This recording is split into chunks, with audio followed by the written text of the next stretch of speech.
Good morning and welcome to the Performance, Finance and Customer Focus Overview and Scrutiny Committee call-in meeting.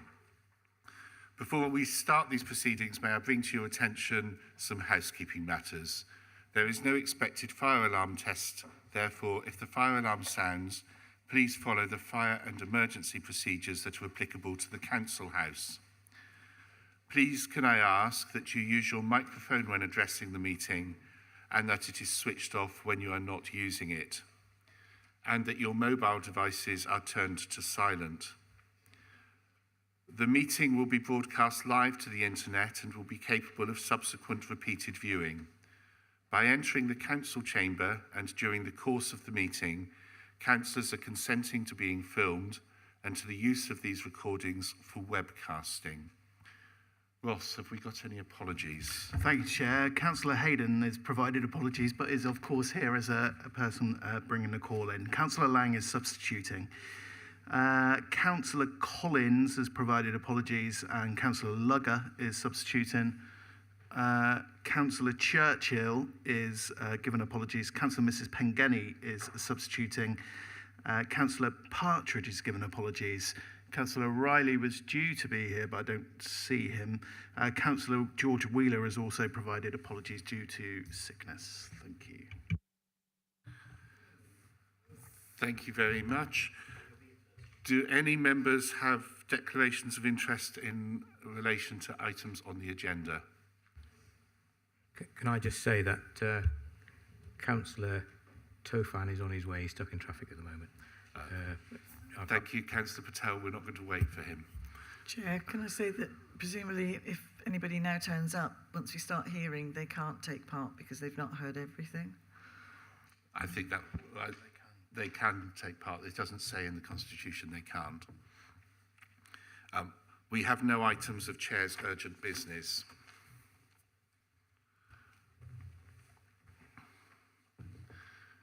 Councillors Mrs Aspinall, Hayden and Coker called in the decision in our packs and will be in attendance to explain why they have done so and what they feel should be reviewed. They will be given 15 minutes to present their case. It's up to them to determine how they wish to use their time. They may ask for only one to do it, or they may share their time amongst those who've done it. The leader, Councillor Bingley, Andy Rolfs, the Strategic Director of Customer and Corporate Services, Anna Constantinou, Service Manager for Digital and Customer Experience, and Pete Honeywell, Transformation Architecture Manager, will be allowed 15 minutes to respond on behalf of the decision maker. It should be up to them to decide how to use this allocation. The relevant cabinet member or a senior officer may make the presentation or divide the time as they see fit. After each of the presentations, members of the committee may ask questions to clarify any points made by the speakers. That's just clarification at that point. Speakers will not have the opportunity to cross-examine each other. Once both presentations and clarifications have been done, those members of the committee will discuss the matter. Members may ask further questions of members making the call-in or the decision maker during the debate. Those questions should be asked through the chair. The members making the call-in and the decision maker will not normally speak during the debate except to answer questions. So, to make that clear, I will not look at you if you have raised your hand. I will only come to you if you have been asked a question. When the chair considers that the matter has been debated for a reasonable length of time, Councillor Bingley, the decision maker, will be offered the opportunity to make any final comments on the matter, and one of the members making the call-in will also be offered the opportunity to sum up. Each side will be allowed 5 minutes for this purpose. The matter will then move to the vote, and at that point I will take us through the voting procedure. So I'm handing over to you. First of all, you have 15 minutes. Ross, are you timing? Thank you very much. Thank you, Chair. Just probably might be worth me explaining first. I will go first, and then Councillor Aspinall, and then Councillor Coker. So, good morning, Chair and members. I have asked for this call-in due to great concerns for the people of Plymouth, who we all represent. When we look at the contact centre, people only use this when something has gone wrong with the service or need our help. So as you can see in front of you, the decision is to make some services priority. If we look between the 1st of April and the 31st of October across both teams, there were 1,600, sorry, I've lost my tongue here.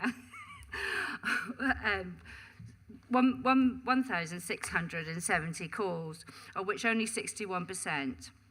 What about the 39% of people who were not able to get through? The paper says that the council wants to focus on priority and statutory services, or customers who are vulnerable and are digitally excluded. I asked members, who do you class as vulnerable or digitally excluded? As I don't find myself either of these, but yesterday I found myself in St Budo Library. I took a vulnerable person, an autistic person, to the library yesterday for him to apply for a bus pass and a blue badge. Prior to this, I had done a blue badge online and refused to ever do it again. Absolute nightmare trying to do it. I'm sure many of you might have received the experience that I have received. When entering St Budo Library, I explained to the librarian we have some support. I was told by the librarians that this is not possible anymore, and for the young gentleman to make an appointment to go to Central Library on a Thursday only. The young gentleman is unable to go unaccompanied into Central Library on his own, plus the fact being autistic. The mental health side of things would have been so traumatizing for him. So by going to St Budo Library, I felt it was a very quiet and controlled space. Unfortunately, the library was having rhyme time at this time, and the tambourines were going 10 to a dozen. The gentleman actually had a meltdown in front of the computer. I spoke to the librarians and asked if there was somewhere quieter where this gentleman could consider doing his bus pass plus his blue badge. I was told no, they were not able to help me, and unfortunately, I would have to make that appointment for a Thursday. I got the gentleman out and back in my car where he could try and calm down. I went back in to collect our paperwork that we needed. While going back, there was an elderly lady who was also trying to renew her bus pass and was told exactly the same. She was quite distressed in the fact that she couldn't make her way into the town centre. There was another gentleman who was trying to deal with a waste issue. Both these people had already tried to do the phone call. I don't know if anyone has experienced the council phone calls, but you can wait anything up to an hour. Some of my residents in St Budo are pay-as-you-go. So while you're sitting on that line, waiting up to an hour, the cost is ticking away. And we all know how much financial climate we are in today. The other thing I would like people to look at is working people. So if you're working and you're not able to use the computer, and believe me, it's not an easy process. I have tried to do this before bringing this in because I thought it sounds so easy. Just go online, type it in, and it's dead easy. Believe me, it is not. So if people are working, how can they make that Thursday appointment? The other thing I would say is when you look at your paperwork and you look at the census, this is not updated. We're using 2011 census. Why are we not waiting for 2021 when it actually does come out? So at the moment, you're looking at data that is not up to date. Going back to libraries, we all know that libraries are not open full time. Some of you sat here might be very lucky and have a library full time, but here in St Budo, for me, I only have 2 days a week. But after writing this and after experiencing yesterday, I can actually say the library would be at no use to me anyway, because I was told to go to Central Library. I'm going to leave mine here, and then I'll move on to Mary, if that's okay, Chair. Thank you. Thank you, Chair and Committee. Obviously, you're going to expect me to say things about people with disabilities, but I want to really say to you that we're not just talking about people with disabilities having a problem with this. We are supposed to be a trauma-informed city. Now, I cannot see how this policy will make any inroads in that. You're going to end up with far more people that are frustrated and angry with us as a council. If you think of the literacy rates in Plymouth, they are not good. So how are people going to get through easily on a computer? We know from talking to people that go to visit us with Padan that not all of them have smartphones. Some of them are still pay-as-you-go, and I'm going to be rude here and say the old Nokias that we've all had in our past. They cannot wait for an hour at the moment on a phone. You have the people then that we lost touch with during COVID, because they couldn't come into a building and have a meeting. They weren't on the line, so they couldn't join us on our Zoom meetings.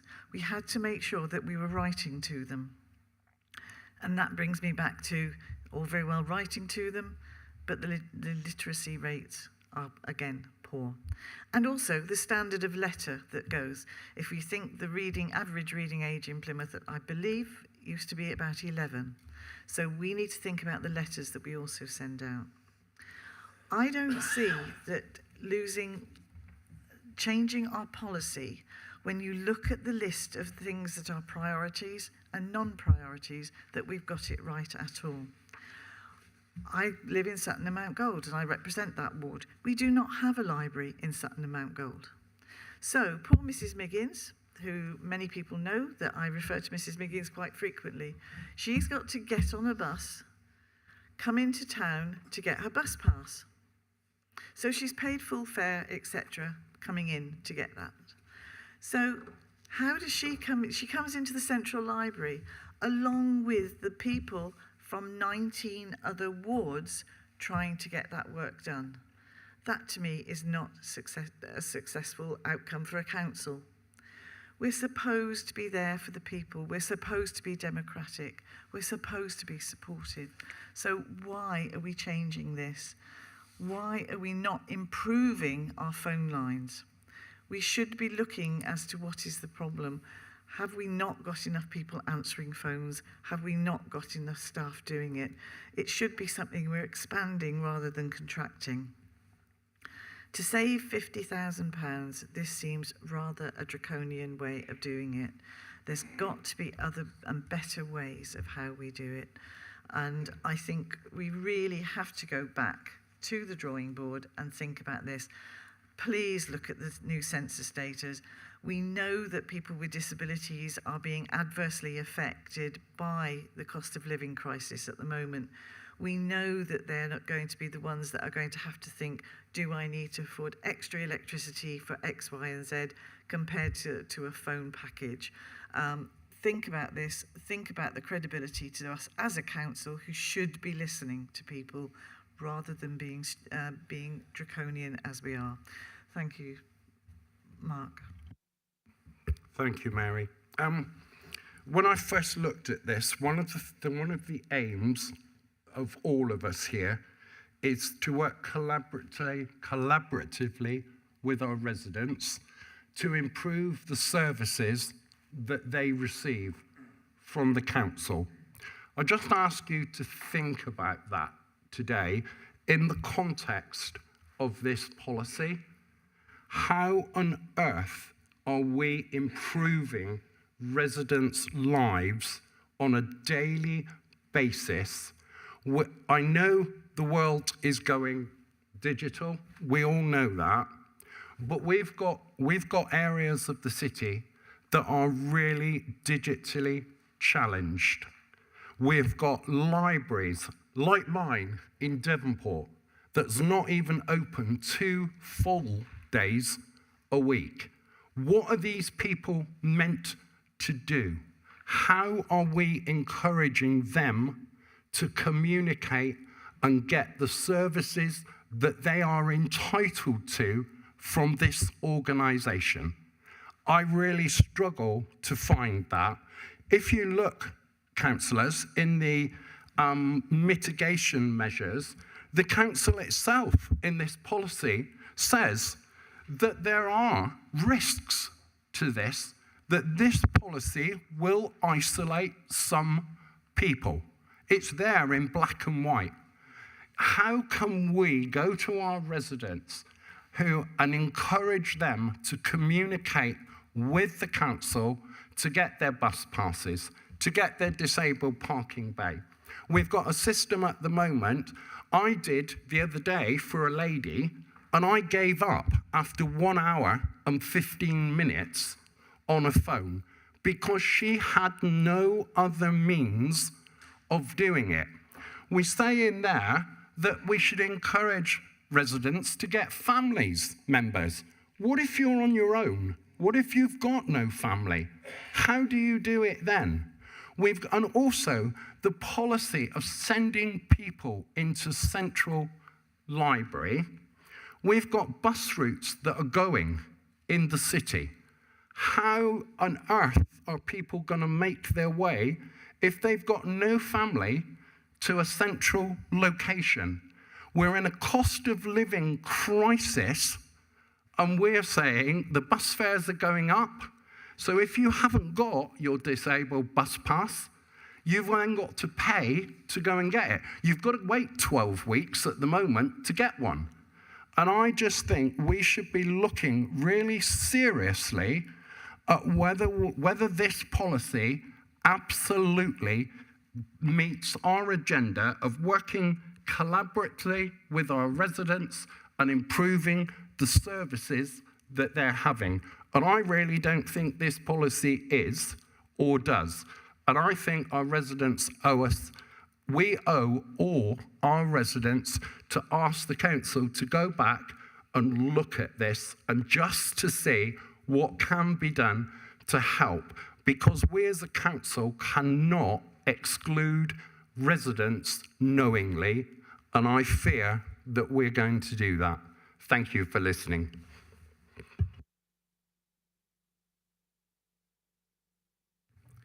Thank you very much. Members of the committee, are there any questions you wish to ask for clarification? Councillor Vincent.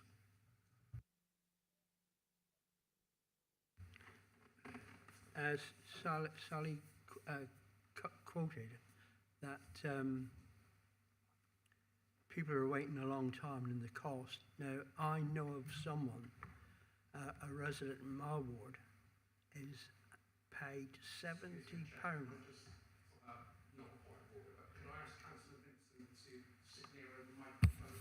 Right, sorry. I'm trying to keep you back warm. Councillor Vincent, this sounds like it might be more of a debate than a point of clarification. We'll come to debate a bit later. Okay. So points of clarification at the moment. So hold that thought and come back to it, because I think we do want to hear that in debate. Councillor Lowry.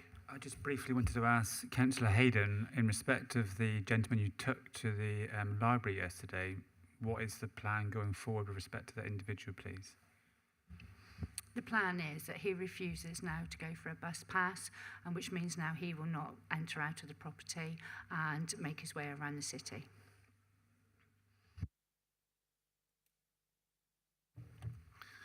Are there any other points of clarification for those members who called in? Councillor Lowry again. Just to help me, perhaps. I mean, Councillor Coker, you referred to the loss of bus services. Can you try to contextualise that? How many buses, routes that will be, areas that might become more excluded, please?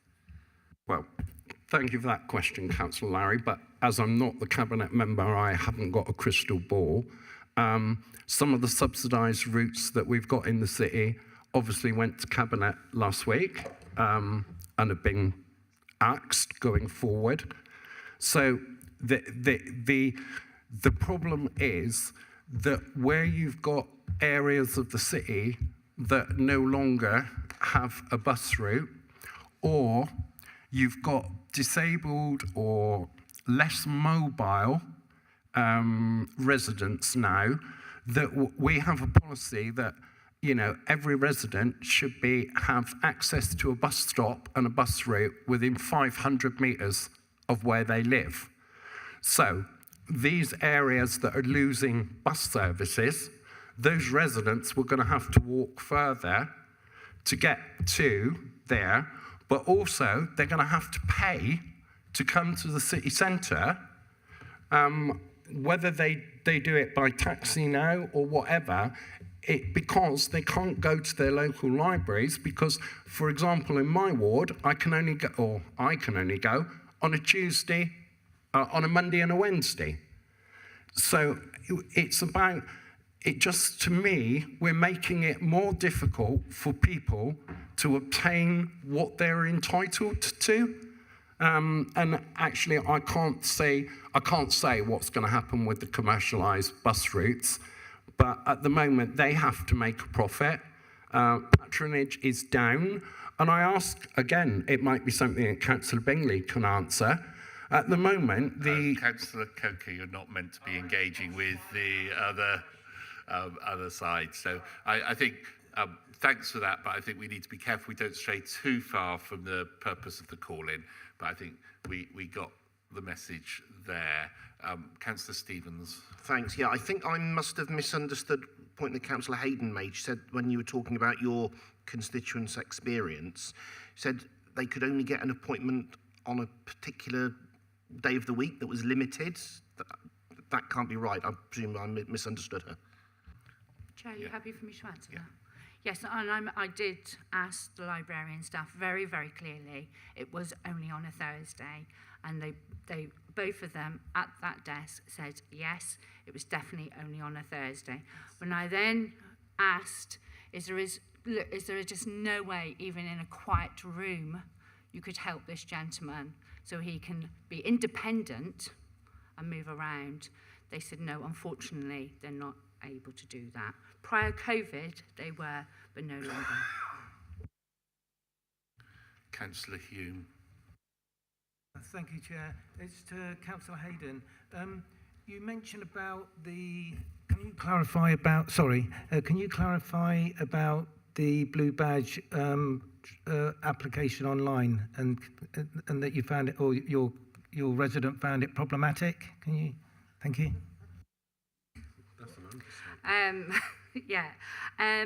It was a personal use.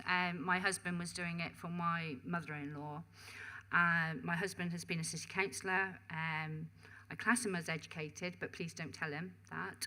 And the computer nearly went flying. I've never heard such bad language from him. It is extremely, extremely difficult to do a blue badge online. I was very fortunate to be able to go to customer services for support. Members of the public don't always have that. I'm sure there is other members in this council that has had experience of doing blue badges online. So I shall just leave it there, if that's okay. Lovely, thank you. Thank you, Chair. Thank you. Are there any other questions for clarification from the presentations made by Councillors Hayden, Aspinall and Coker? No. Leader, I'll move over to you. You have 15 minutes with your team.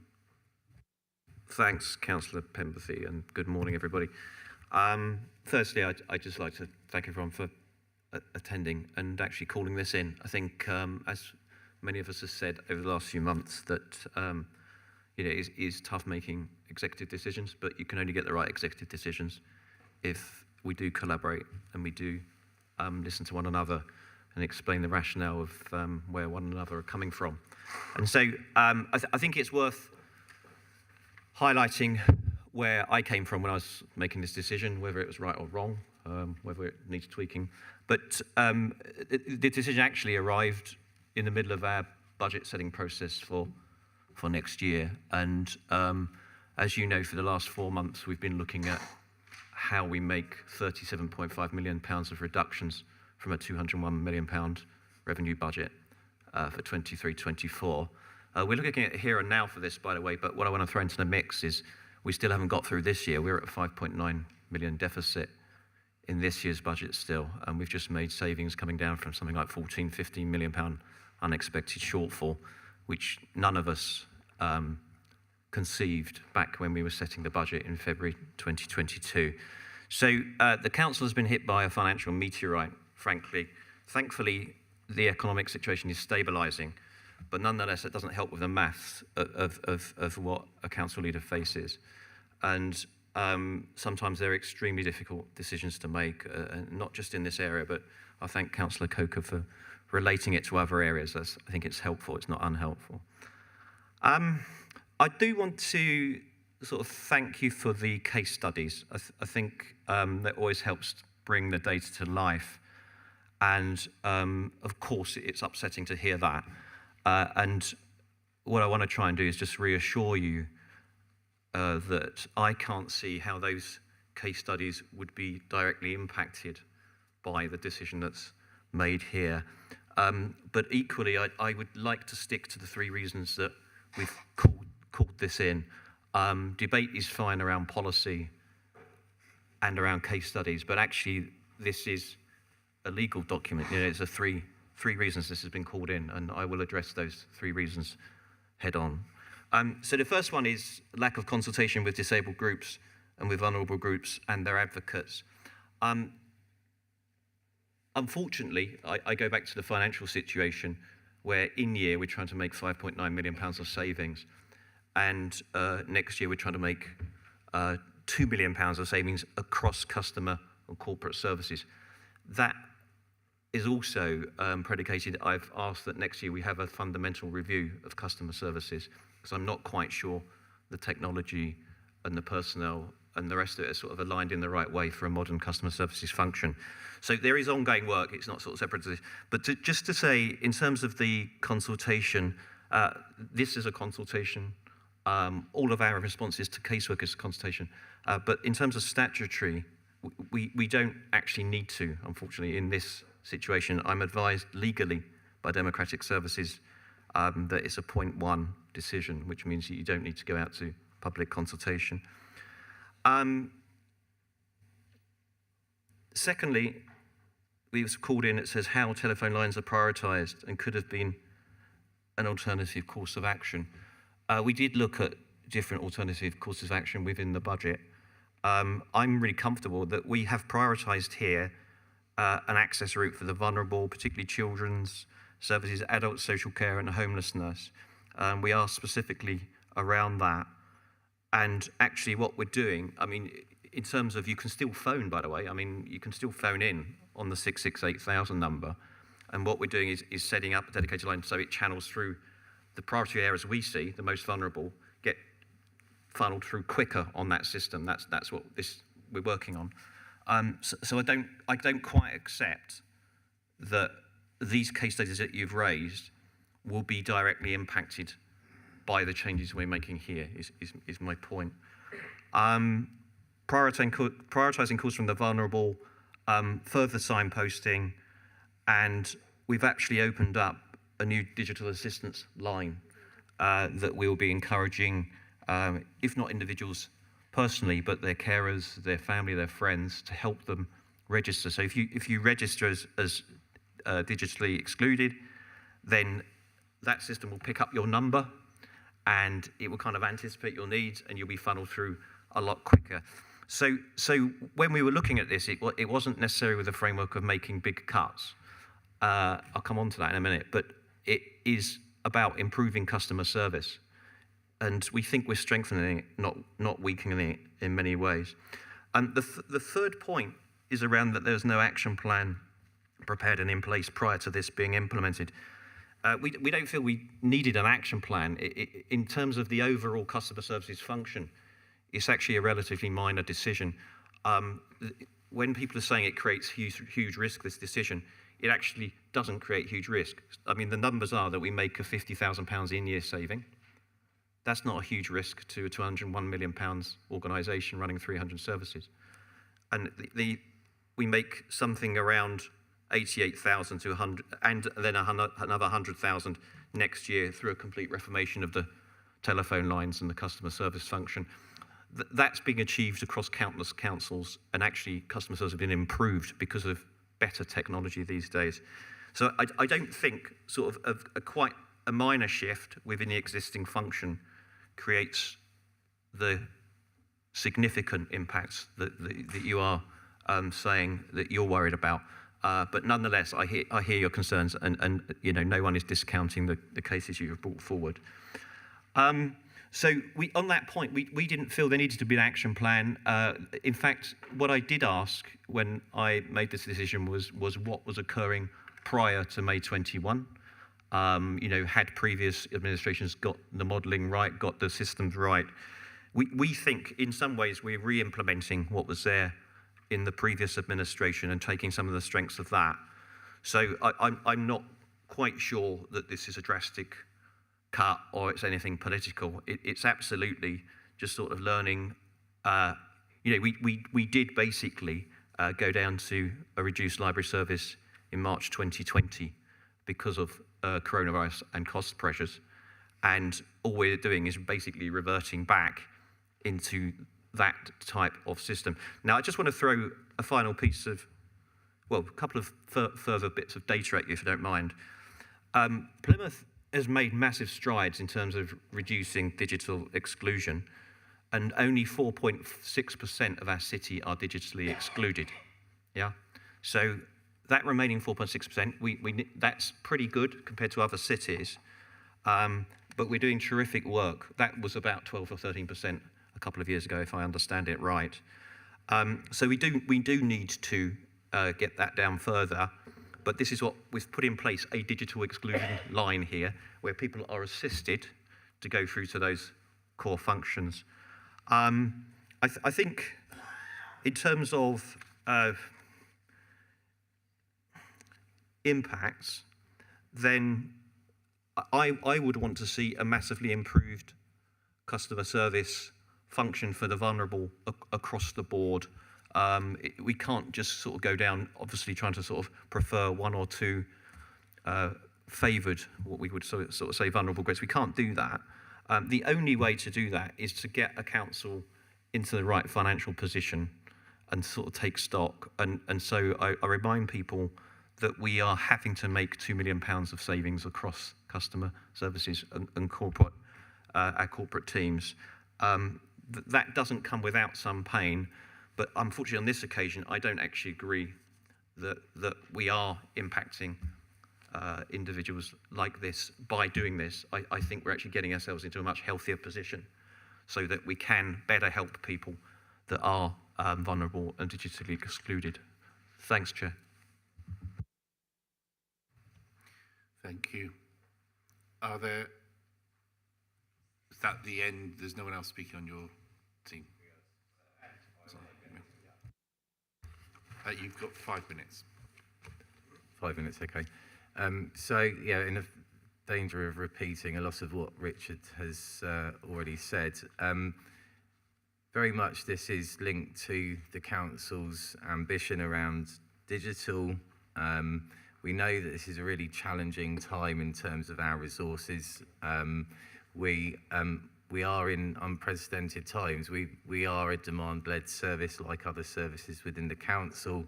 And what we're really trying to do with this change is to be able to improve performance from its current position. So at the moment, you've already pointed out that there are extremely long wait times in the contact centre, and the introduction of the inquiry line some 12, 18 months ago has hindered some of the progress in terms of our call answering rates. And those are really the drivers of why we're making those changes. Yes, budget is difficult, but the customer experience is always at the front and the forefront of our minds. If I was to give you an example, the contact centre 4 years ago had 30 FTE. We are now currently operating at around 15 FTE with similar or more calls coming into the contact centre.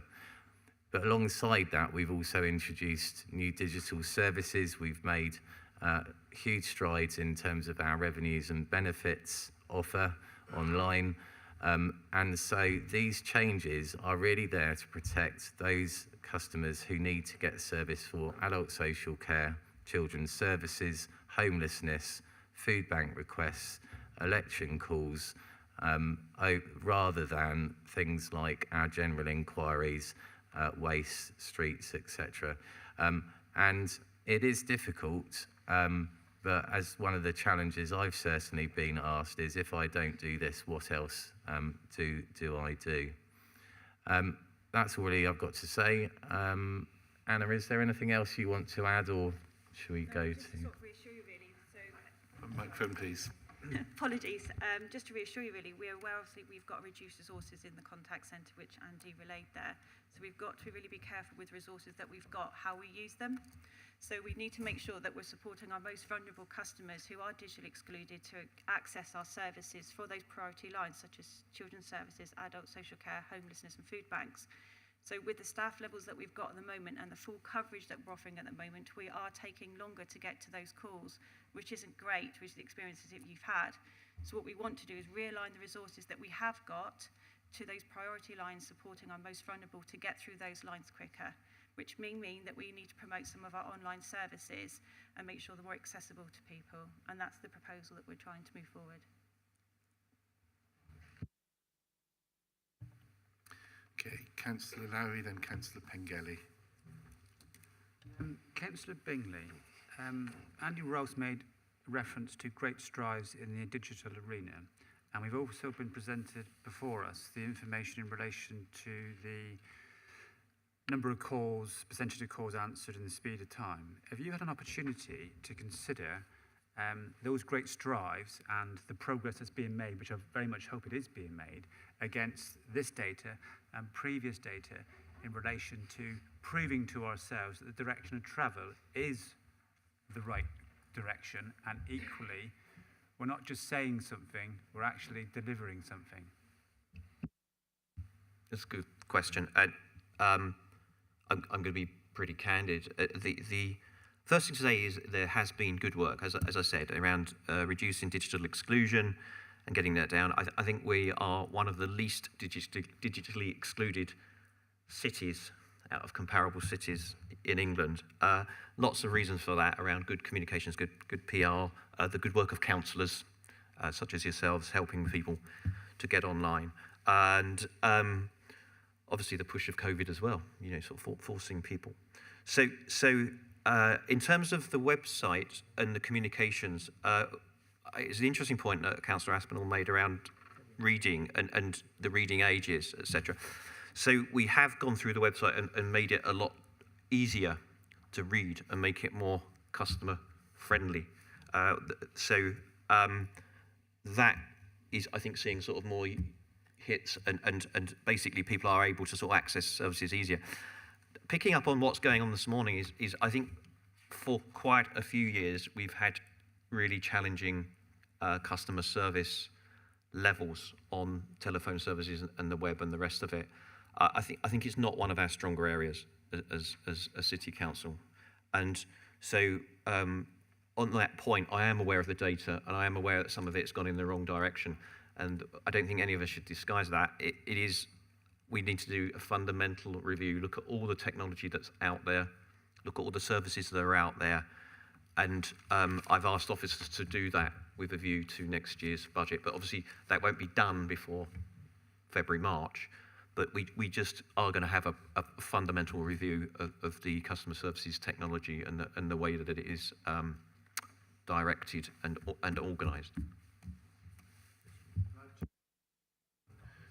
If you want to seek further clarification on that same point, if not, I'll add you to the bottom of the list. It is on exactly the same point. Forgive me, Councillor. I mean, I appreciate your words and the sentiments behind them, but what I'm looking for is actual data that officers have presented to you or the cabinet members, or in fact, I'd love to see it myself. So if we talk about blue badges as an example, there are Last year there were 10,000 people applied online. This year there's 12,000 people applying online. It's working, trust us type thing, as opposed to what I'm seeing personally as a councillor, an increase in my casework from people who are literally ringing me because I'm not going to give you my casework now. You can go and view it online if you wish to.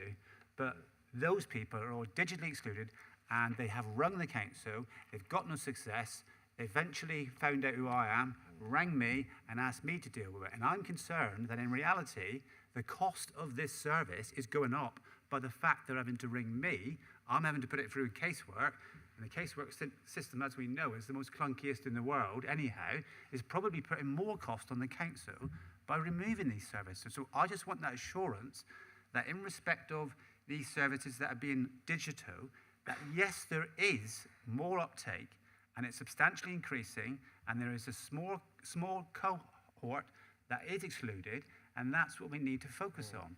Because I don't see that in the paperwork, and that's what concerns me. Yeah, I mean, it's two things. I mean, firstly, Councillor Larry, is you won't see it in the paperwork because we've just made the decision, so you won't see any data movement until after the decision. But I will ask Peter to come back to you on the live data. So just to give you some sense of the data, and I think there's some specific questions that you asked that I don't have full data on, but I can give you the data that helps you to understand the balance of digital interactions that we support versus the contact centre versus face-to-face. And this is contemporary data, this is this year's data. So on an average month, we see somewhere between 300,000 and 400,000 website page visits. And we see something like 20 to 30,000 transactions invoked by customers off the website asking us to do work. In contrast, in similar periods, we get something like 12 to 13,000 phone calls, which into the contact centre, which invoke around 20% of further service requests. So some of them are coming in for information requests, just like web page visits, and some actually then ask us to go and do work. And again, just to give you similar numbers, we're looking at face-to-face appointments in the tens per week rather than higher volumes than that. So that gives you a sense, I think, of the channel mix that we're dealing with at the moment, so that you can see and understand, I think, the broad picture. Your specific questions, I don't have the accurate data for at the moment. Thank you. Councillor Pengelly, Finn and Lang and Hume. Thank you, Chair. Could I ask, please, the officer or the leader about people who do find it extremely difficult to either get a new blue badge or to renew a blue badge online, because I've often had this in my ward that it's extremely difficult, and I've tried it myself and it is difficult. But has any work been done on looking at other councils? I've spoken about this to other councils quite near us who do it in a much easier way than us. Has any work been done on that? How we can help people? I had a lady in tears, absolute tears, because she couldn't renew her blue badge online. And in the end, I had a hard copy sent out. Are there things that you're doing to help these people, like Councillor Hayden's resident as well? Because that does worry me. Ask Peter to answer. Thank you. So blue badges and parking permits, I have to say I generally agree. I think our user experience on those is poor. The issue that we are dealing with, and I think your question is an accurate one actually, that shall we look at what other organisations are doing for this, because we all share common government provided systems that we're using in order to process both bus passes and parking permit applications. Now, if you're saying that neighbouring authorities have got something that works much better for them, then I will definitely take a look at that and see whether we can't learn from that, because we've even been in touch with the national providers of some of these systems to try and see if we can ease the customer experience on that we're giving to Plymouth residents. If you're saying that other residents up and down the country are getting a better experience, I will have to look into that. And maybe I could talk to you about the specific local authority outside of this meeting and take that away. Thank you. I'm going to invoke Chair's privilege at the moment just because it's on the same topic. You say this is the worst customer experience, yet it is one of the services that you are explicitly removing according to page 10. And I'm saying that because the people we have quite often been hearing about are people who are digitally enabled. so are trying to use the digital systems and are then trying to use the phone systems because they can't use the digital systems. Is it, and part of that, so if it's the worst service, and we're now going to remove the phone support for the worst service, that makes it a worse service. And we ask every year for people to provide all evidence. Maybe we should go down to ask the Badan meeting in a minute, how many of them think they're going to get better by next year? And I'm not being flippant, because that is what the council asks disabled residents every single year. Have you got better? So the worst service, having support removed and asking for information. And the reason I know that is my father spent a week trying to get my mother's blue badge renewed while he was also trying to be her full-time carer. And he was in tears at the end of the week. And Mum said, look, let's cancel my new wheelchair. I just won't leave home again. And sorry, we're getting so much anecdote just from the few of us in this room that this is where I think some of the clarification will move into debate in a minute. So, sorry, I jumped the queue a bit. Councillor Aspinall, yes, of course, please go and chair the Badan meeting. I'm sure that your colleagues will cover you. So I think, can we just have some assurance that if they're worse, if we have bad customer experiences at the moment, that this decision is going to make those customer experiences better? Happy for me to give you some insight, Councillor Pemberthy. So we definitely are getting some feedback on the Blue Badge process, and we are looking at, just to reassure you, we are talking to our provider who does some of the assessments in terms of the occupational health where it's referred out, and we're having ongoing meetings with them around their performance and seeking reassurance around the timescales.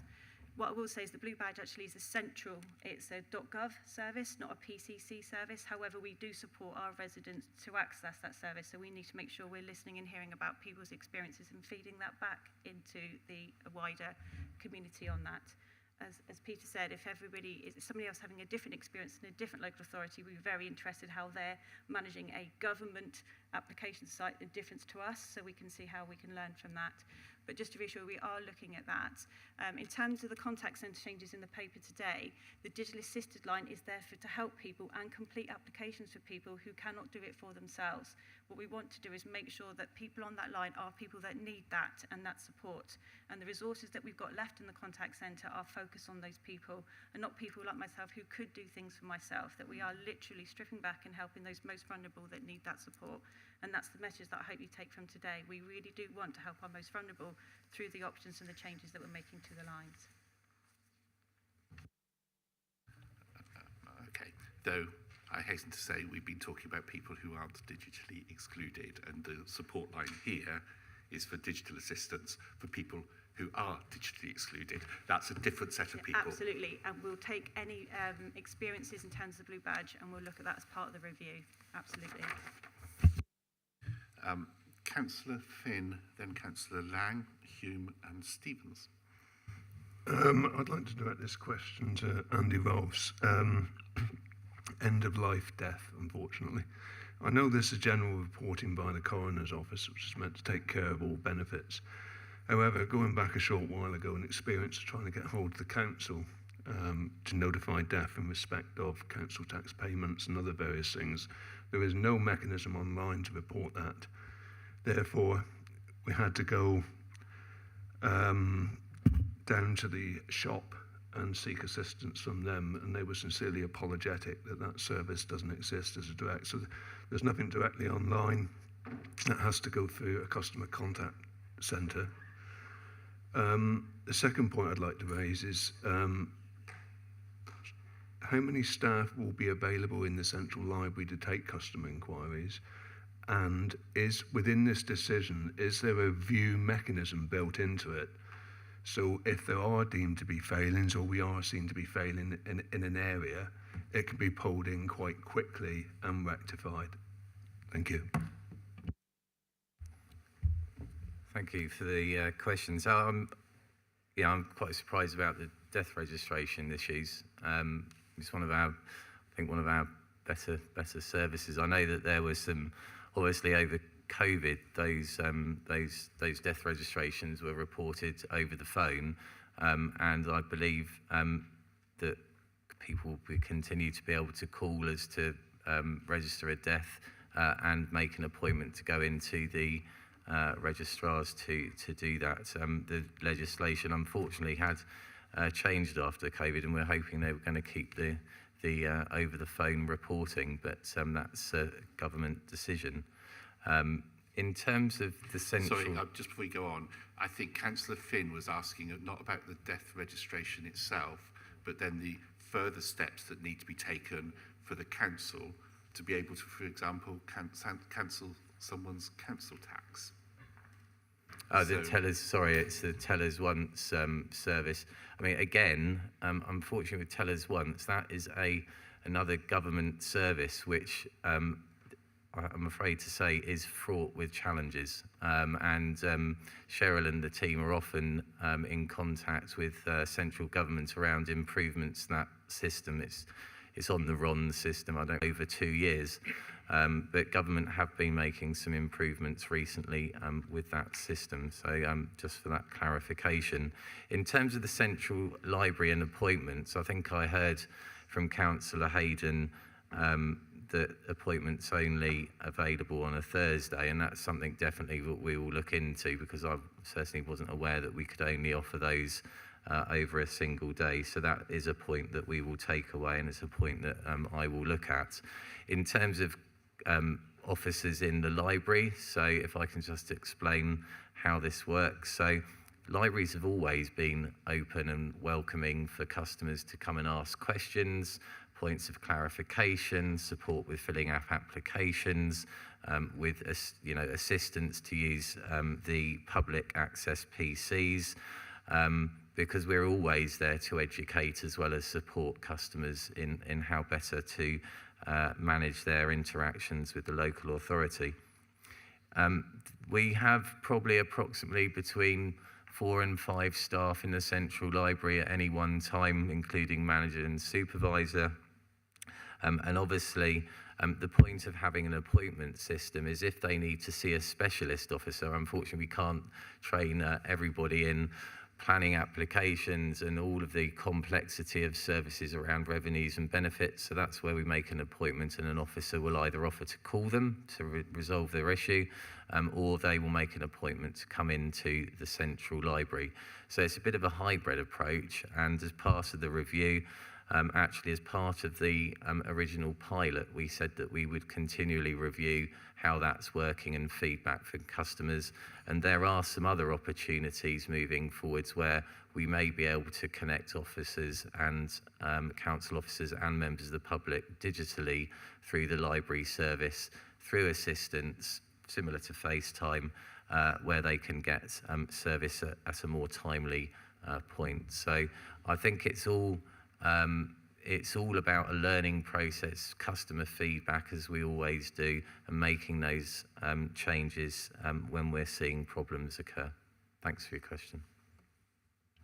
Thank you, Chair. Thank you, Andy. Councillor Lang. Thank you, Chair. Councillor Bingley, you've acknowledged that there's a need for a fundamental review of the whole service, which I have to say is first I've heard about that.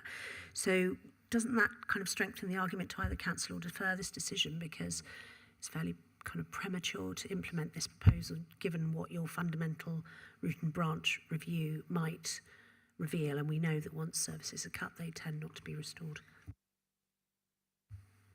No, I think it's the opposite. I mean, the fact is I don't see this as a substantial change to the service level. I think, the service level is challenged at the moment, and the things that have been raised in the call-in, and I'll come to sum up in a while, but this decision in no way, in my view, impacts the 3 reasons that this has been called in. I think, notwithstanding the fact that all services will be impacted if we do not get a balanced budget and control our public finances. That is, from that, the rest of the improvements can occur. So we've got to get finances in the right sort of state first before we can address fundamental reviews and things. But no, I mean, I've been quite clear actually repeatedly that customer services and corporate services will be fundamentally reviewed. I've been, it's not that I've hidden that. I think maybe that hasn't been published in documentation. I don't know, but it certainly was something that we agreed through the budget process. And I asked for full transparency from officers, and I hope that's been communicated, that we are doing that. Thank you, Councillor Bingley. I hasten to say that it's our job today to say whether you have got this decision right or not. You might assert that it is. We'll work out come the end of this meeting what the opinion of the panel is and whether we wish it to send it back to you. Just to make that clear, that is part of what's being tested today. You might think this is not relevant, but clearly some members did, and it's our job to work out whether it is or it isn't. So, Councillor Hume.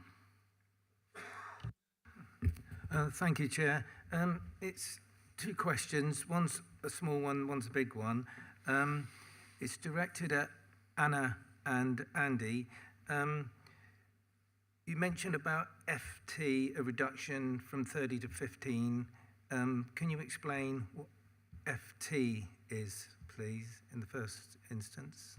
Thank you. So that's full-time equivalent, so one full member of staff working 37 hours a week. Thank you.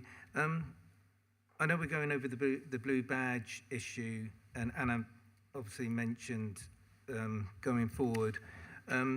What is when you go online to apply for the blue badge, can you clarify how long that application will take online? Because residents that have come back to me with the blue badge application online can take up to 3 months with all the questions that they keep getting back, if that makes sense. So yes, so once all the evidence has been provided, there's a 12-week target to respond. All those that we have some applicants who will be automatic threshold because of benefits they receive, the status that they have. So they will automatically go through, and that's managed in-house with PCC on behalf of the government. And they are meeting within 12 weeks. The areas that are going outside the 12 weeks are actually where the applications are being deferred because there's more health information that's needed and required. What we're feeling at the moment is a spike, and we've been interrogating that spike as to why that is. And the feedback from the occupational health team that are looking at that and are more in depth of those applications, the stating is there's been a number of hospital appointments that have now been released, so people are getting new diagnoses, which they need in order to qualify. So there's been a spike in that. And also people where perhaps they let it lapse through COVID because they weren't going out and about as much and didn't feel the need to, and now are reapplying. So we've also got that spike.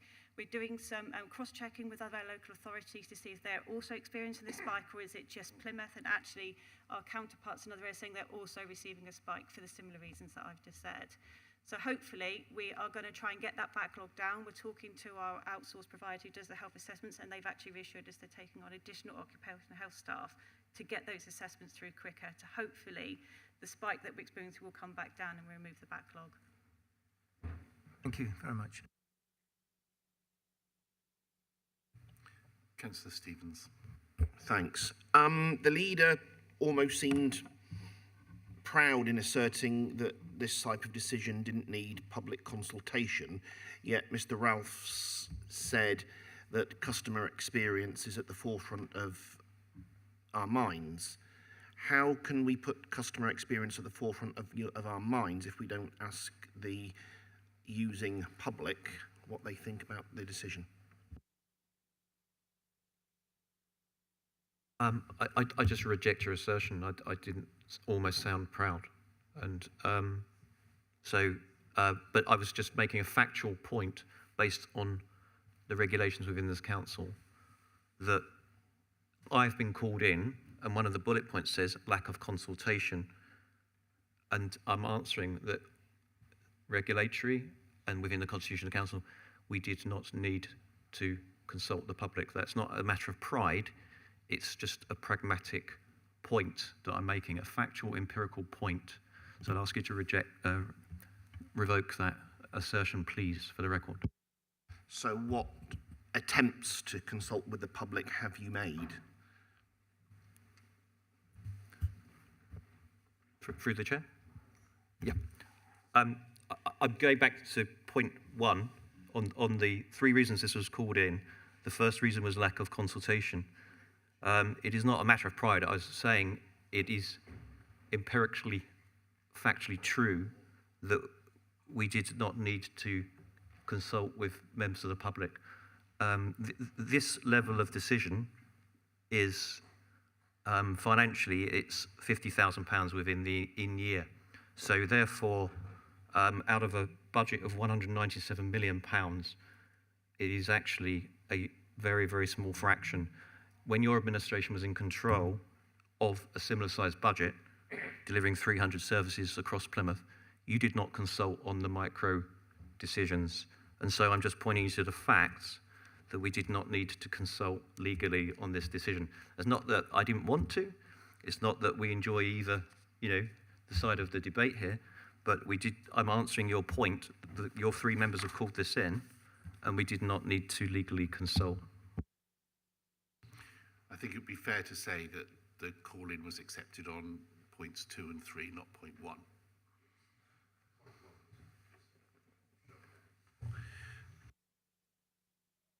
Councillor Lowry. So, Councillor Bingley or Andy, either of you are happy to answer this, or even the decision will create 50k in saving this year through the reduction in staff resources from posts currently vacant.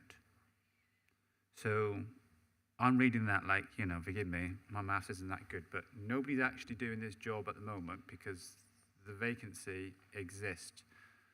So we're currently saving that money already, regardless of that decision. Somebody help me here because I'm struggling a little bit.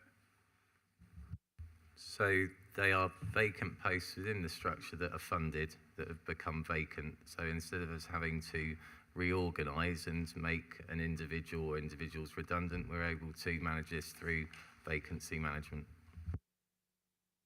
In respect of this decision then, if this decision wasn't made, the financial implications would be exactly the same today as they were yesterday, because that post is currently vacant. I'm sorry, Councillor Riley, that please don't have conversations and comments about other. So we would have normally recruited into that post. We've forecasted it for the year end in terms of our out-term position. So we won't be recruiting to that post subject to this decision being accepted.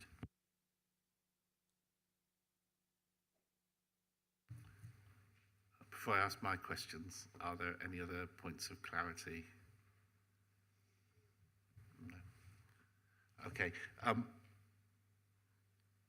So we're told that 53,109 engagements with the public are on the phone line are non-priority services, so basically the ones that are no longer going to happen. That was over 7 months. So we're talking about over 91,000 contacts that we are now saying people are going to, they might try, but they're not going to get through because they won't get what they want. So then they'll be a bit frustrated before they already go on to the phone line. So that is not an insignificant number of people who are trying to talk to us as a council and whose experience of us as a council is about what they get at the moment. And I just wanted to reflect on that a little, because what the message that seems to be coming across is this isn't important. These aren't vast numbers. And because they're not vast numbers and because there's other routes, that's all okay. But it is 91,000 people we're talking about. And the reason I wanted to reflect on that was, if overnight a tree falls down, the general main PCC inquiry line is no longer on the list of services. So is someone meant to go to the website and do a website form to say that a tree is blocking a road? Or a manhole cover has cracked and fallen in? Or traffic lights aren't working? Or that there's flooding at Colebrook and it's going through people's houses? Or that they've noticed a public protection issue? Because all of those are now non-priority and report online. And those are the sorts of things that people might want to ring in about, let alone all the missed bins and other things like that. So the things that we are saying are not priority are things that the public would probably say are priority. And I think one of the reasons for the call-in that was accepted was whether the prioritisation that you have put on is the right prioritisation. So do you think it right that you have just determined that because they're currently not a priority service, those 90-odd thousand callers during the course of the year should just be told, sorry, that's it. Parking, bus passes, road issues, litter issues, antisocial behaviour issues, all of those sorts of things, sorry, you're no longer a priority. Does that feel like an appropriate thing to say to that number of people in Plymouth? Because that's what this prioritisation is saying, and I just want to be clear that that's what you think is right, that those people shouldn't be able to call us. Thank you, Councillor Benberthy. Just to reassure you that they are contacts, the figure there, not necessarily people, because obviously there might be duplicate calls, not necessarily individuals as in people. So that's the concept, and that number there is the calls, not persons.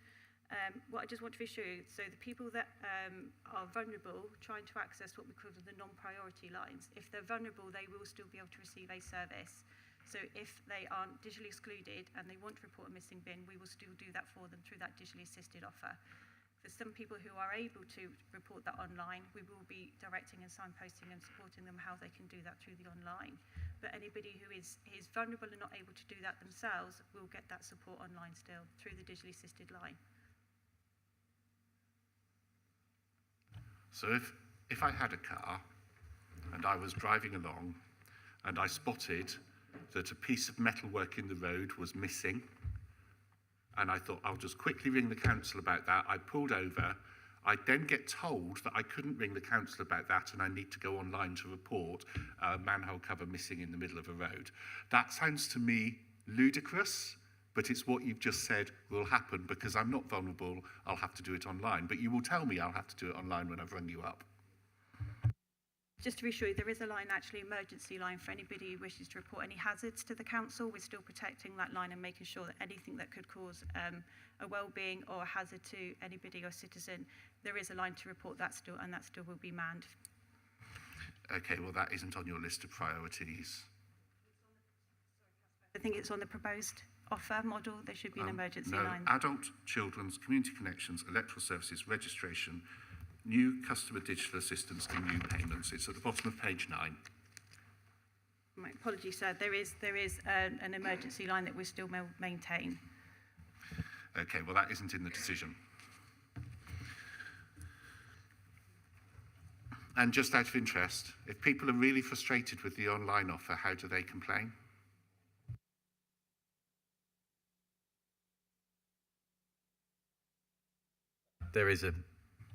If someone is really frustrated with the online offer, how do they complain? No, they provide feedback online. Yeah, I think that sort of says it all. Are there any more questions on clarification to the leader and his team?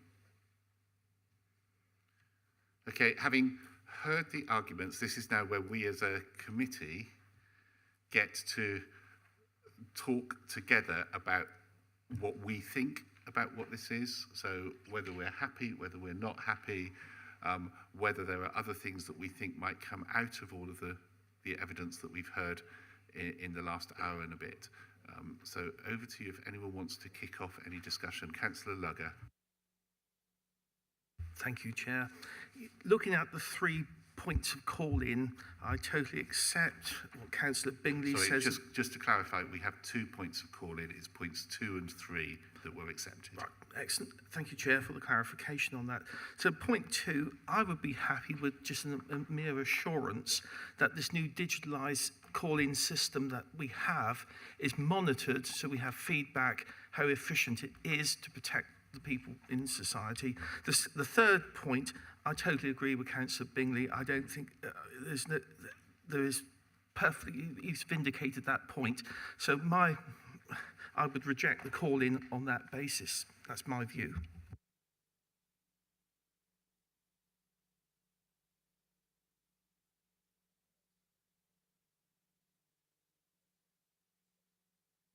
Put that on.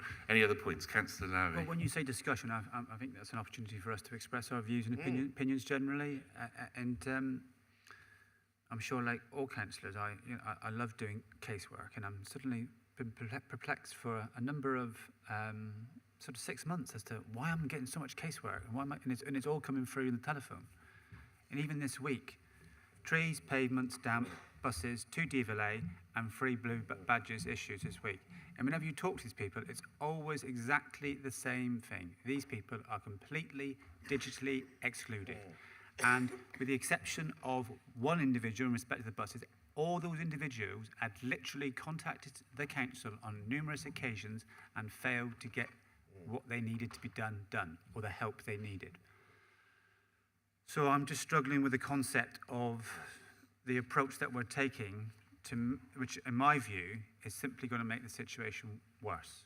So I would respectively ask for a reconsideration, because I've been doing this for a long time, guys. I'm not used to this number of phone calls coming through to me all the time. And it's because people cannot speak to the council to the degree they used to in the past. And these people, like I think Councillor Hayden made the point, or actually it was Mary, they don't have smartphones. They don't necessarily, I've asked about family members. Can them family members help you? No, I'm not. I've just lost my husband was the conversation I had yesterday. I checked so these people need some assistance. And surely, predominantly, it is people that are of a certain age and demographic that need this support. And I'm just concerned that we're just going to make it more difficult. And as I said earlier on, more costly. Because the cost of me going on and entering all this into the system is simply going to exacerbate the cost. And we're talking about £50,000 here. Thank you. Councillor Vincent, then Councillor Hume. Yeah, I can endorse what Mark has said there, because as I said previously, when one person spent £70 trying to get through, now that person only had your normal Nokia type phone. They've got no computers, no nothing. They're quite elderly. And these people are being left behind. We're talking about not digitally challenged. Well, I think they're financially challenged as well. A lot of people out there. And those people are going to be suffering and suffering. And the forgotten residents of this city.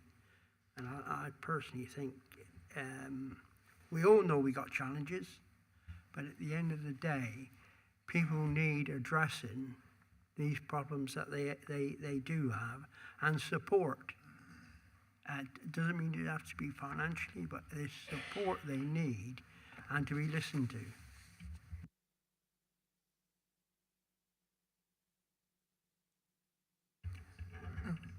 Thank you, Chair. I've got to agree with Councillor Lowry on this particular point. Are we as councillors the one stop? Are we now our residents' port of call?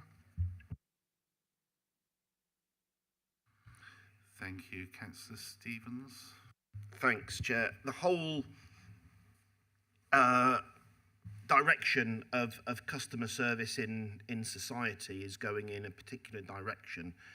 Most organisations and companies are trying to make it easier for people to contact them and access a whole range of services, if not all the services they provide, whether it's your utility companies, your mobile service providers, the emergency services, whoever it is.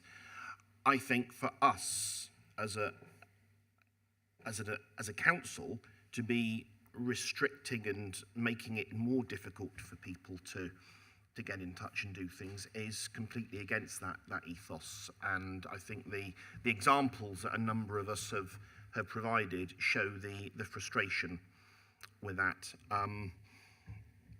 We are getting more casework ourselves, and casework happens when the system doesn't work.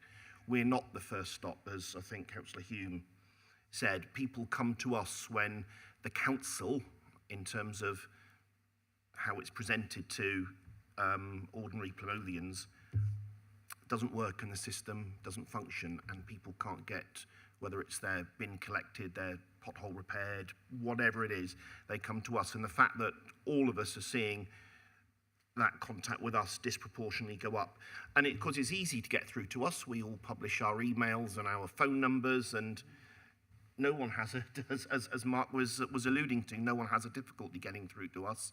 And then we've got that regular contact with the system. Far too often we don't see it through the eyes of ordinary people. We all know each other, we know the cabinet members, whether they're our own party or not, we know senior officers, and it's easy for us to get on the phone to the right people.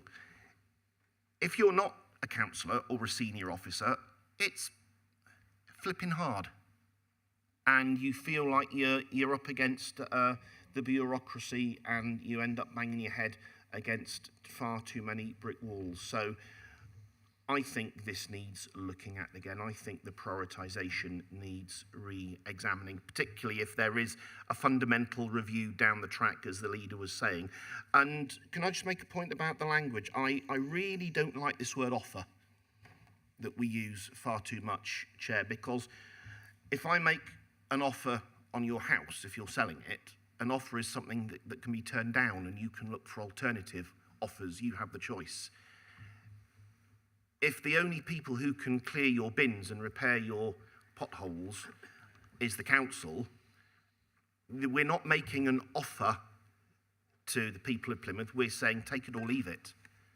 This is something, this is the only way you can get hold. So I would respectfully ask that we examine the language, and when we talk about it's a challenging situation, no, it's not a challenging financial situation, it's awful. We should use words like awful, horrendous, terrible, and we skirt over the language far too much. So I think we should start seeing these sort of issues from the eyes of ordinary people who want nothing more than to have the services that they pay for through their council tax provided in an efficient way, and a council that they can contact as easily as possible.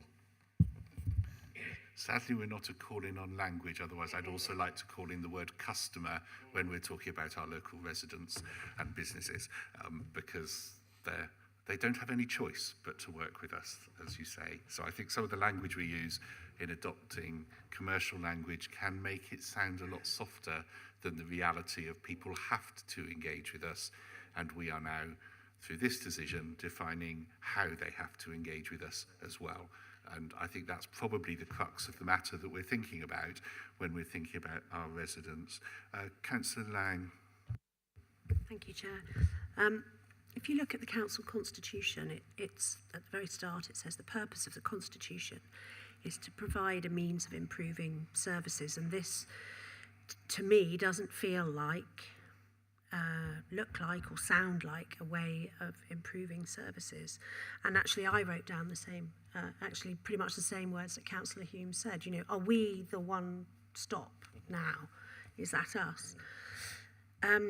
Councillor Bingley spoke of a financial meteorite, which is an interesting euphemism for the denuding of local government funding, for which there are a variety of reasons, most of them Conservative. And once again, it's the residents of Plymouth who are paying the price for that. And in this instance, it's in the very fundamental act of being able to communicate with their council, to whom they pay a sizable chunk of their monthly income. And it feels like, I understand your point about anecdote, but I think it's important to reflect on it, because my inbox is the same as everybody else has spoken about today. Frustrated people who, whichever way they've tried to get hold of the council, are having to come to their councillor because they're not getting their issue resolved in the way that they want. And actually, then councillor involvement does achieve that. And then I find the same people come back via me and don't actually bother with the council services that are offered, because to them they don't work, just go to your counsellor, and that's not how the system should be working, I would argue. I think I will leave it there. Thank you. Thank you. Anyone else want to make a contribution? Yes, Councillor Pengelly. Thank you, Chair. You know, we've heard a lot of things today about complaints and what have you, but I'm happy to support the decision and that it should be implemented, because I feel sure that the leader, the officers, the cabinet member, everyone will be well aware of what has been said today, and it will be reviewed in the future, and everything will be looked at carefully. I don't think it's a sort of decision that's just going to say, right, we will do this and that's the end of it. I don't think it will be like that, because it will continue as complaints come in or ideas come in or whatever. And there are budget constraints. We're all well aware of that. We can't help that. But I'm quite happy to support this decision and that it should be implemented. Councillor Finn. Yeah, just to say, I sort of second what Councillor Pengelly has said. I accept from the leadership and the officers that obviously the situation will be kept under review, and we will be kept informed, and they are willing, I believe, from statements made this afternoon, to look at the anecdotal evidence as we move forward with regard to this decision. Also, I think something that has come to light, and I believe that the officers and leaders taken on board, is also the need to revise the telephone numbers in certain areas to what actually is a priority in priority areas, to make sure that we are well served. So I sort of support the decision on the basis of the budgets and on the assurances that we've had that a review mechanism is in place and will be in place should there be a problem.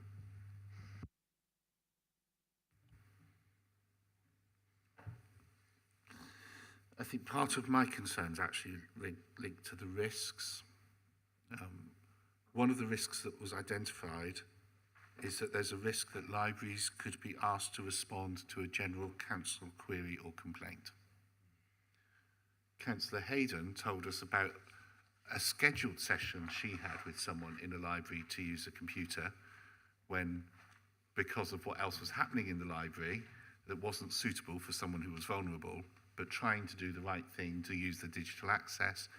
And while talking at the desk, 2 other people came in and asked questions and were told they'd have to go to a different library, on a different day of the week. So that's not a risk, that is already happening. And people are already experiencing bad. So I think that needs to be thought about further, because that is already having impact, and we don't know whether the libraries can cope with potentially, say it's only half of the 91,000, that's still 45,000 people, assuming. So, you know, allowing for Anna's, some people ring more than once. And actually, in here it just says we'll monitor the impact on libraries.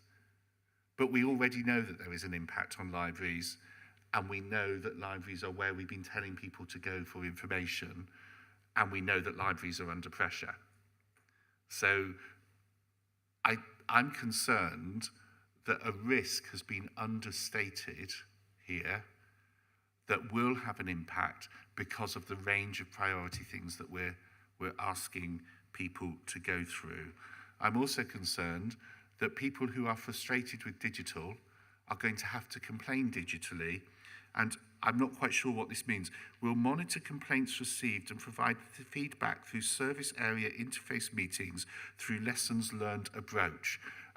It sounds very jargony, but the way we will mitigate risk is that we will monitor things. We won't change things. There's no action here. The risk register seems really thin, and I hasten to say that the risk register doesn't say how is councillor casework going to deal with all of this additional work that's going to be pumped through it by councillors becoming the first stop shop for everyone.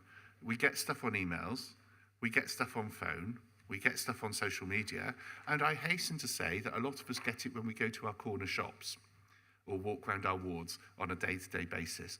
We are inundated with people making comments about the council, and councillor casework system is already inadequate. And I'm going back to people and saying, sorry, I should have had an answer within 10 days. I've not had it yet. I'm about to chase it for you. And if that's on something's been vandalised, and they have now got to do it online, and they're getting the same sort of response, and I hasten to say that I've had quite a lot of instances where residents have been told things have been resolved, having reported it online, and it's not been done. And they can't find anywhere else to go other than to come to me.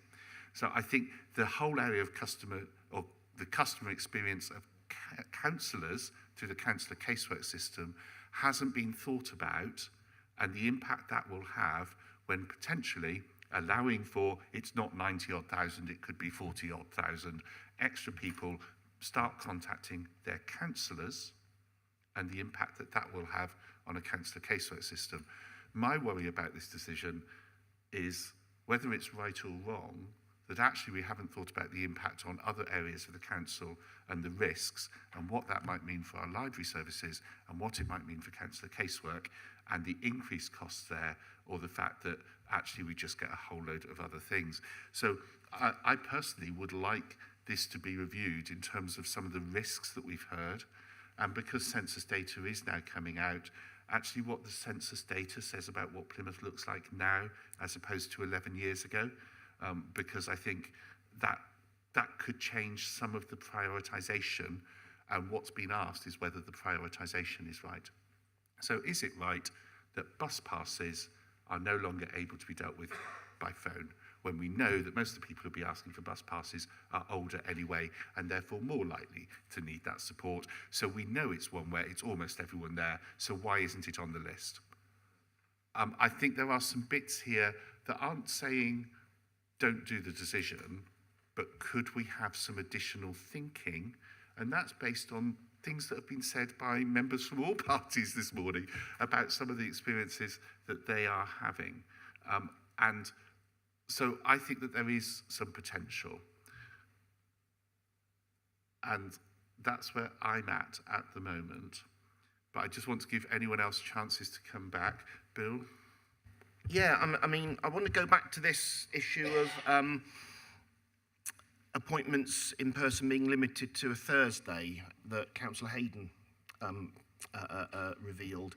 And I fully accept that Mr. Rolfs was as horrified by that as us and will take steps. I genuinely believe he will go back and make inquiries. But the fact that he didn't know this was happening is the underlying worry for me. If our senior officers aren't aware what's actually happening on the ground in reality, that shows we're not in a position to move forward with this. That's clear. That's a huge worry. And just looking at, and as you were saying, Chair, looking at the risks, lack of awareness of digital offers for non-priority services, ensure self-service is promoted via social media channels. Well, if you're not familiar with digital, you ain't going to be on social media. And I know there's a temptation that when those of us who are quite active on social media log on and we see all the activity from our friends, people we follow, etc., we tend to think the whole world's on there with us. But there's an awful lot of people who use our services but aren't on social media. They don't have Facebook accounts, they don't have Twitter handles, they're not on Instagram, etc., etc. And I just worry we're overlooking a huge swathe. If people here are absolutely sure that everybody in their ward is totally active on social media, then there'll be no problem. If everyone is totally confident that everybody in their ward is as tech savvy as they might be, then there won't be a problem. But that's not something I can say about my ward, Chair, and I think there'll be quite a lot of people in that situation as well.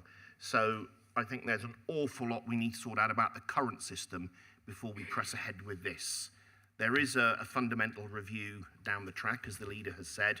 I think we should wait for that and put all our energy into making sure that is correct, rather than go ahead with what we've got here, which to me is quite worrying. Okay, quickly, Jemima, and then we're going to move to the next phase of the meeting. It's just a quick question around how this change is going to be communicated and how people will know about the digitally assisted telephone option. If someone's able to answer that question quickly. I'm happy to do that. So there'd be a wider communication plan that we're looking to put in place. Obviously, we needed to establish what's happening today in terms of any changes that are made, because that will impact any messaging that we send out. So we want to do a wider corporate comms around how to access services. So for those who aren't aware, where they can go to, what platforms are available, what types of services they can apply online, and also reiterate the services that's there for people who can't and where they can get that support from in terms, obviously, the digital assisted line and what the changes would be for them. But we obviously just needed to establish what our changes were from today, and then the next step was our comms plan, both internally with our partners, with our customers or citizens, as Councillor Perthy points out, and obviously with yourselves. But we just needed to establish the framework and what we were building that comms plan on. Okay. I think everyone's had a chance to say what they need to say and want to say. I'm not seeing any more hands. Councillor Bingley, you have 5 minutes to provide a sum up from your perspective. Thanks, Councillor Pemberley. I just want to say a big thank you actually to everyone. You've all made very, very valid points, and absolutely, you know, I'm a ward councillor. One of the biggest issues for me when I stood in May 21 was complaints about customer service not being able to get through. So I get it, and that is why I've said that we will do a fundamental review, looking at all the new technology that we've got there since COVID, and the technology market and the customer service market has massively come on actually the last 3 or 4 years. So I'm confident that we really will massively improve it once we do that review. Nonetheless, the financial situation is acute, as we've all said. We need to find £5.9 million at least of savings in this year. Although, and you're quite right to raise all the anecdotes, I'm just going to relate them to the call-in, or relate what I say to the call-in. If one is dropped, then the second thing we asked ourselves is how did we prioritise telephone lines? And you're quite right to ask that. I'm satisfied. You can phone the council. It's not as good a service as it should be. We have prioritised calls from the vulnerable, including children's, adult social care and homelessness. We have put in a digital assisted line, and we are asking families, friends, care workers and the rest of it to get people registered for that line so they can just channel straight through when they've got their concerns. We will press release all of this through Plymouth Live and the rest of it for people that are not online. But ultimately, when it comes to point 3, we didn't provide an action plan because we're just reverting back to what it was sort of March 2020, May 2020, when there have been a drop in library hours anyway, right down to, I think, 301 in 2020. It's down to 263 last year under Councillor Kelly. So we in terms of library service, there's no fundamental difference. This, you talk about a thin risk register, and those risks are quite right to be identified in there. But I go back to what I said, this is not a massive structural decision for the council. It is kind of an in-year operational decision. So I'm slightly surprised it got called in, but I completely appreciate why you did that. And it's been really enlightening for me as we've gone through the session for the last hour and a half. But obviously I would like us to go forward with the decision that I made, obviously, but it's over for you as a panel. But thank you, Councillor Pemberley, for my 5 minutes. Thank you. Councillor Hayden. Thank you, Chair. And thank you, everybody who's took part in it today and listened and said their own views.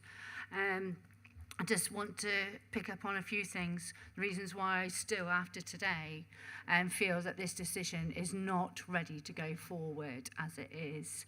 I understand the leader of the council has made quite a lot of points about micro decisions and in the fact it's not a massive decision to him as a budget. But for the people that we represent in our city, it is a massive decision. If you can't get your bus pass, you can't get through to the council because we as a local authority has not done the service that is expected of us to do. It is a big difference to these people. We're here to serve.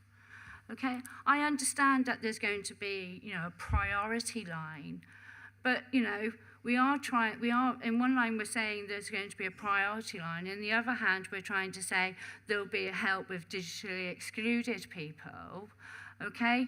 Now, priority line, we could be sitting for a £70 call, as one councillor said. We don't know how long this priority line is. Digital assistance, where do you go for this digital assistance? Do you have to now make your way all the way into Central? Every single one of us has got the problem with our casework. Now, we also, I appreciate what the leader is saying about our budgets. I really do. But at the end of the day, are we going to put more money into the council casework from the budget? Because that's what's going to happen. If our customers, our people of Plymouth who we represent, cannot do this for themselves, they are coming to us, and that's why they elect us to do it. That is then going through councillor casework. Okay, we still have 4.6% digitally excluded. Disabled and vulnerable peoples, their equality counts. Goodness me, I'm horrified to think that anyone in this room would even think differently, and I'm sure nobody would. Anna has made a really good point about blue badge applications. Even when I was a portfolio holder, we were struggling with blue badge applications, and I welcome that. Councillor Finn has spoken about registration service. I don't know if anyone has lost a loved one. I have just recently, a couple of weeks ago. And registration service are an absolutely fantastic service, may I say, firstly. But it's a non-priority line it's going to be. It's going to be a priority line. But you've still got to sit in the queue. What I would say is I would welcome what Andy has said. Through COVID, the government did allow us to make the phone calls and you were able to register online of deaths. And I would welcome the cabinet member to fight the government to carry that going forward. COVID, that's why libraries got cut. We shut some of our libraries because of the COVID. It wasn't under Labour. I'm not going to make this political because I don't believe this call-in should be political. I'm sitting here not as a Labour councillor, not against the Conservative, the administration. I'm sitting here as a representative to my residents, and I do feel that the people of Plymouth deserve better from us, and every single one of us should be here to help. We have heard also in the fact that if you do have a complaint about online, then make it online. Now that's that doesn't add up. It really doesn't. Andy has said that the librarians will be very happy with applications. Yesterday they were not.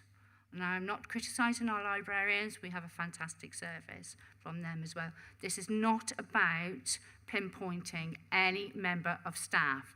This call-in is making sure that the decision that we make is ready to make the decision. And at the moment, we are not in a position to make the decision. We've talked about in the fact that, we did not need consultation because it's only a small part of this council. Actually, yes, we do. Because if you listen to the officers today, the officers have made it very, very clear that, making changes, if there's any customer feedback that hasn't gone right, then we can change it. It doesn't say that in your papers. And I don't want to be bleak here, but once this decision is made, the decision is made. Okay? It's not about coming back and saying, sorry, we've made the wrong decision. So my belief, the reason why I called it in, it is not ready to go forward. There is other work that needs to be done, i.e. the census. We need to look about our most vulnerable and things like that before we make this decision. Thank you, Chair. Thank you. We now go through a couple of phases because we need to now agree things. The first thing I want to say is, having sought advice, this executive decision is not without the council's policy and budget frameworks, so we don't need to consider whether it's something that the council should or shouldn't be doing. It is within budget and policy framework. So we're not going to need to discuss that, which is good news, because that would lead us to a whole other set of things. So we will take a vote on whether we are going to accept the decision or reject the decision.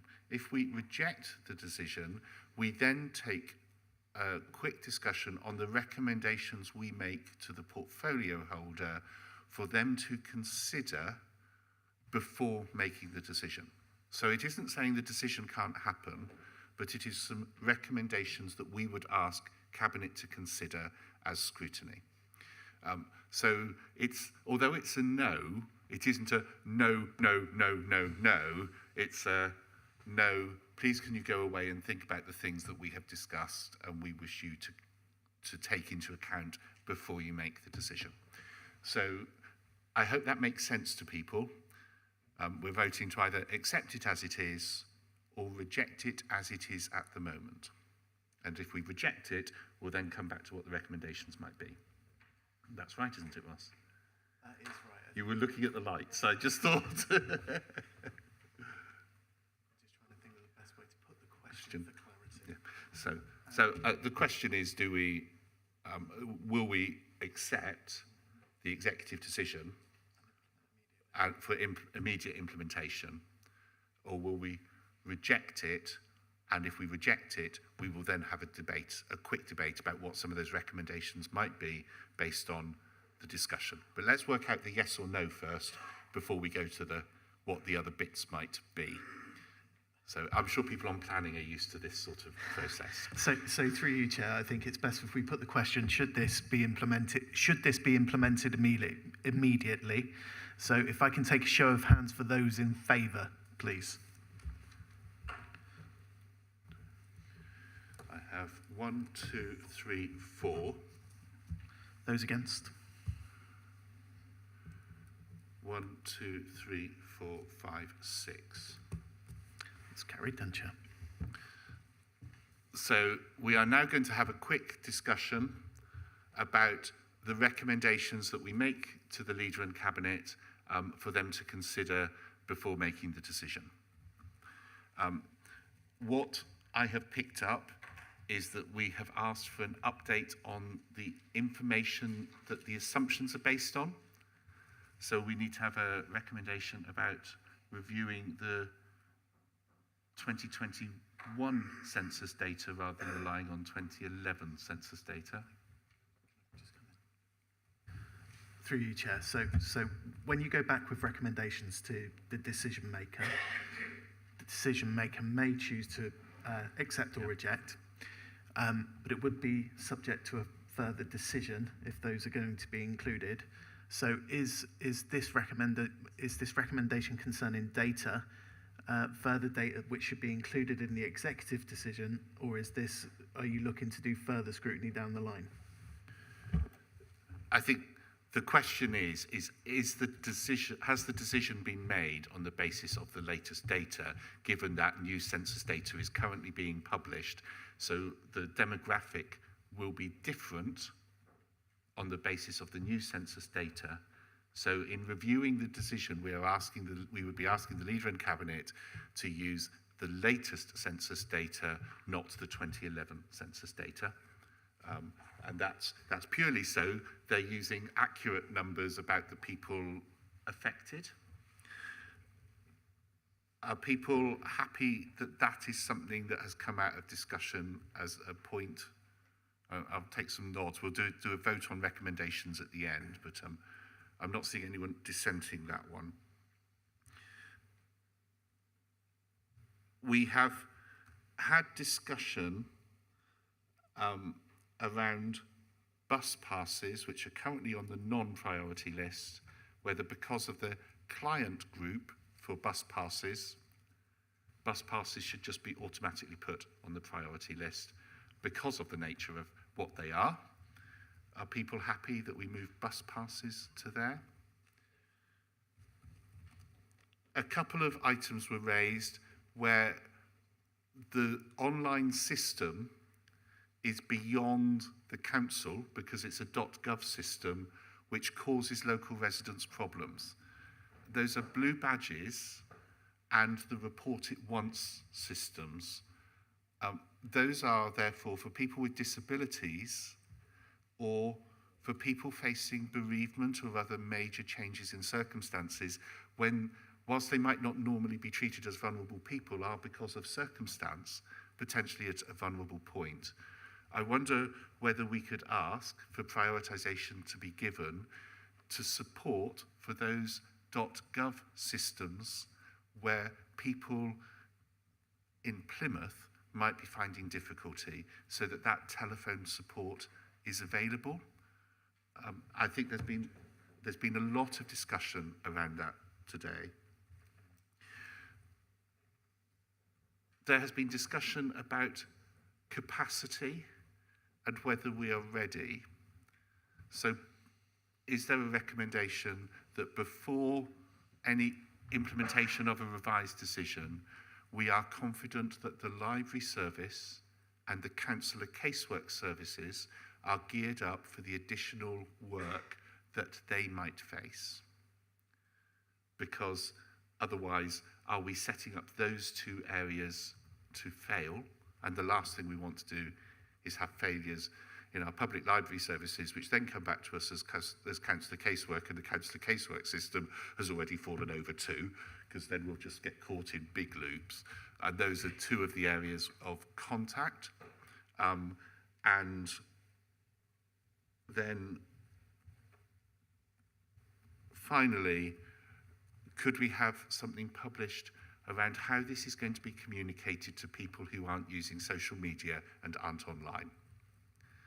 Because not everyone reads the Herald, and if they don't read the Herald, we just need to think about that. So when the decision is made, could we have some thought given to the communications?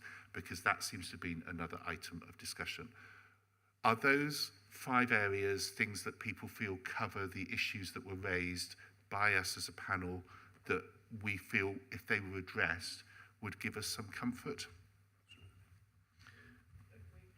Anyone feel that that is missing anything? No? Well, I'm prepared to move those as a series of recommendations if you'd like to run through them. So Ross. yes, through you, Chair. I think the recommendation that you're putting to the committee is that you refer this decision back to the decision maker to cover the following points, which is to use the latest census data when reviewing the decision, that applications for bus passes should be put on, or inquiries concerning bus passes should be put on the priority list. Priority should also be given to those users of the .gov system, particularly those applying for the blue badges. Sorry, and this fourth one I might just need a little help with, that councillor casework and libraries should be strengthened ahead of any changes. That one was specifically that the risks at the moment don't fully address the potential additional work that libraries and councillor casework will face. So could we have the mitigation in place before the decision is taken to ensure that libraries and councillor casework are able to cope with any knock-on impact of the decision? Right, so that's as part of the... Oh, and bereavement services has just been mentioned there by Councillor Finn.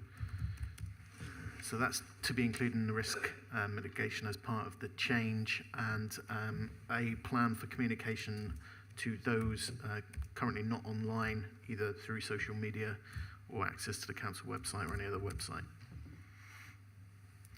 Thank you. I'm happy to move those as a series of recommendations. Do I have a seconder? Councillor Finn has offered to second. Those in favour, please show. I have 1, 2, 3, 4, 5, 6, 7, 8. Those against? Abstentions? 2 abstentions. Thank you. So those recommendations to go back to Cabinet are approved. Thank you all very much for your time this morning, and I assume I'll be seeing you at the next Cabinet meeting again then, Councillor Bingley. Thank you, and this meeting's now closed.